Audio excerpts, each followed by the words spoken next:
పెళ్ళైనా పండగైనా వేడుక ఏదైనా పట్టుచీరల ప్రత్యేక వేదిక వారాహి సిల్క్స్. నిరుద్యోగ యువతకు మరియు కొత్తగా వ్యాపారాలు ప్రారంభించాలనుకునే వారికి కేంద్ర ప్రభుత్వం సరికొత్త బంపర్ ఆఫర్ ప్రకటించింది.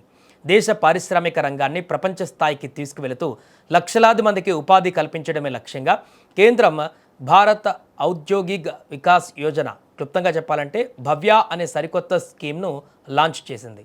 కేంద్ర మంత్రి పీయూష్ గోయల్ గారు న్యూఢిల్లీలో దీనికి సంబంధించినటువంటి అఫీషియల్ డిజిటల్ పోర్టల్ను కూడా ప్రారంభించారు. అసలు ఏంటి భవ్య పథకం? దీని ద్వారా ఏ రంగాల వారికి ఉద్యోగాలు రాబోతున్నాయి, ఏ రాష్ట్రాలకు ఎక్కువ లబ్ధి చేకూరబోతుంది, పూర్తి వివరాలు ఇప్పుడు చూద్దాం. సాధారణంగా మన దేశంలో ఎవరైనా ఒక పెద్ద కంపెనీ పెట్టాలన్నా లేదా ఫ్యాక్టరీ స్థాపించాలన్నా అదంతా ఈజీ కాదు. భూమి సేకరించాలి, కరెంట్ కనెక్షన్ కావాలి, వాటర్ సప్లై చూసుకోవాలి. వీటన్నిటికీ తోడు పర్యావరణ అనుమతుల కోసం ప్రభుత్వ ఆఫీసుల చుట్టూ నెలల తరబడి తిరగాలి. ఈ లేట్ ప్రాసెస్ వల్లే చాలా కంపెనీలు కూడా వెనకడుగు వేస్తుంటాయి. ఈ సమస్యకు శాశ్వత పరిష్కారంగానే కేంద్రం ఈ భవ్య పథకాన్ని తెచ్చింది. దీని కింద దేశవ్యాప్తంగా 100 ప్రపంచ స్థాయి పారిశ్రామిక పార్కులను డెవలప్ చేస్తారు. అంటే కంపెనీలు వచ్చేసరికే అక్కడ రోడ్లు, వైఫై, కరెంట్, నీరు అన్నీ రెడీగా ఉంటాయి. ఇన్వెస్టర్లు కేవలం వచ్చి తమ మెషిన్లు పెట్టుకొని ప్రొడక్షన్ స్టార్ట్ చేసుకోవడమే.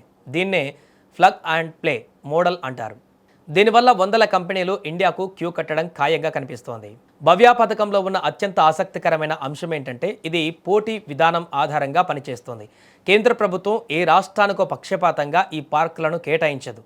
ఏ రాష్ట్ర ప్రభుత్వం అయితే తమ దగ్గర ఉన్న ల్యాండ్ బ్యాంక్, రవాణా సౌకర్యాలు, పారిశ్రామిక అనుకూల విధానాలను వివరిస్తూ బెస్ట్ ప్రాజెక్టు ప్రపోజల్స్ సబ్మిట్ చేస్తుందో వారికే ఈ 100 పార్కులలో వాటా దక్కుతుంది. దీనివల్ల లాభం ఏంటో తెలుసా? పరిశ్రమలు కేవలం హైదరాబాద్, బెంగళూరు, ముంబై, చెన్నై లాంటి మెట్రో నగరాలకే పరిమితం కాకుండా ద్వితీయ, తృతీయ శ్రేణి నగరాలకు, గ్రామీణ ప్రాంతాలకు కూడా విస్తరిస్తాయి. తద్వారా స్థానిక ప్రాంతాల రూపురేఖలు మారిపోతాయి.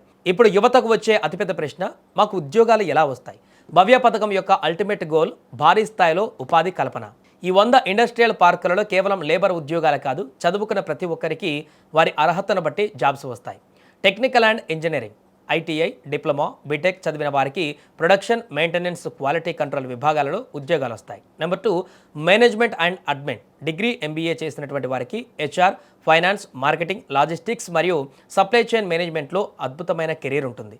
ఇక నెంబర్ 3 అనుబంధ రంగాలు. ఇవే కాకుండా IT services, security, transport, construction రంగాలలో లక్షలాది ఇండైరెక్ట్ ఉద్యోగాలు కూడా వస్తాయి. స్థానిక యువత ఉద్యోగాల కోసం వేరే రాష్ట్రాలకు వలస వెళ్ళవలసిన అవసరం ఈ స్కీమ్ వల్ల తప్పుతుంది. ఒక ప్రాంతంలో పారిశ్రామిక పార్కు వచ్చిందంటే అక్కడ కేవలం ఫ్యాక్టరీలే మారవు, స్థానిక ఆర్థిక వ్యవస్థ కూడా మారిపోతుంది. ఎలాగో తెలుసా? ఈ పార్కుల చుట్టూ చిన్న వ్యాపారులు, స్టార్టప్లు, హోటళ్లు, రెస్టారెంట్లు, హాస్టళ్లు, అద్దె ఇళ్లకు డిమాండ్ పెరుగుతుంది. ఇక మన రైతు సోదరుల విషయానికి వస్తే ఈ భవ్య పార్కులలో ఫుడ్ ప్రాసెసింగ్ యూనిట్లు, ఆధునిక కోల్డ్ స్టోరేజ్లు ఏర్పాటు చేస్తారు. దీనివల్ల రైతులు తాము పండించినటువంటి కూరగాయలు, పండ్లను దళారీల అవసరం లేకుండా నేరుగా పరిశ్రమలకే అమ్ముకొని మంచి లాభాలు గడించవచ్చు. రవాణా ఖర్చులు కూడా బాగా తగ్గుతాయి. మరి ఈ ప్రాసెస్ అంతా పారదర్శకంగా జరగడానికి కేంద్రం లాంచ్ చేసిన భవ్య పోర్టల్ ఒక సింగిల్ విండోలా పనిచేస్తుంది. ఏ రాష్ట్రంలో ఎంత భూమి ఉంది, ఎక్కడెక్కడ రైలు, రోడ్డు, ఎయిర్పోర్ట్ కనెక్టివిటీ ఉంది అనే పూర్తి సమాచారాన్ని ప్రపంచవ్యాప్తంగా ఉన్న ఇన్వెస్టర్లు ఈ పోర్టల్ ద్వారా లైవ్లో ట్రాక్ చేయవచ్చు. ఇది భారతదేశాన్ని గ్లోబల్ మ్యానుఫ్యాక్చరింగ్ హబ్గా మార్చడానికి పడినటువంటి ఒక బలమైన అడుగు. కేంద్రం తీసుకువచ్చిన ఈ సరికొత్త భవ్య పథకం పైన మీ అభిప్రాయం ఏంటి? మీ ప్రాంతానికి ఇలాంటి పారిశ్రామిక పార్కు వస్తే ఎలాంటి డెవలప్మెంట్స్ జరుగుతాయో కింద కామెంట్ సెక్షన్లో కామెంట్ చేయండి.